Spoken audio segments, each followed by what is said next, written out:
নিশ্চয়ই চায়না বা জাপানে চলে যায়নি বা আমেরিকায় চলে যায়নি। এদের সেফ হাউস 450 কিলোমিটার বর্ডার এখনো পর্যন্ত মমতা ব্যানার্জি খুলে রেখে দিয়েছে এদেরকে আহ্বান করবার জন্য। এই পথেই তারা ইনফিল্ট্রেট করেছে, ভারতবর্ষে এসছে এবং বিভিন্ন তৃণমূল কংগ্রেসের পার্টি অফিসগুলো থেকে তারা voter ID card, ration card এবং যেই আধার কার্ড তারা কিন্তু কালেক্ট করেছে এবং সেই ভুয়ো যে ডকুমেন্টসগুলো রয়েছে এই ডকুমেন্টসের উপর ভিত্তি করেই এরা ভারতবর্ষের বিভিন্ন জায়গায় কিন্তু বসবাস করছে এবং বিভিন্ন রকম কার্যকলাপের সঙ্গে যুক্ত হয়েছে।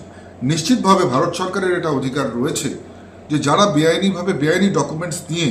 এই দেশে বসবাস করছে তাদের খুঁজে বের করে তাদেরকে ডিপোর্ট করা, এবং এই কাজ ভারত সরকার করে চলেছে, অবিরত করবে এবং আগামীতেও